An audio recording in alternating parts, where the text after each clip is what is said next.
বলো তো বন্ধুরা? এটা হলো আনারস।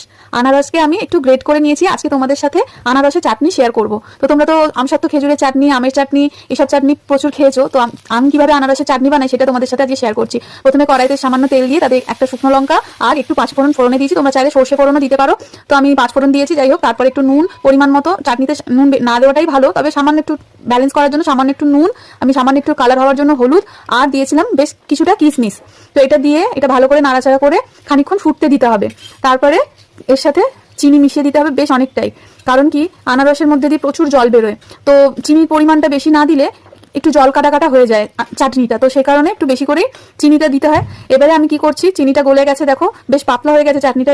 এরপরে আমি দিয়ে দিলাম হাফ ফালি লেবুর রস। তো লেবুর রসটা না দিলে কিন্তু এর মধ্যে একটা টক মিষ্টির ব্যালেন্সটা আসবে না, লেবুটা দিতেই হবে ওতে। তো দেখো কি সুন্দর ট্রান্সপারেন্ট আনারসের চাটনি তৈরি হয়ে গেছে। রেসিপিটি কেমন লাগলো সবাই একটু কমেন্টে জানিও, আর ভালো লাগলে একটি লাইক ও ফলো করতে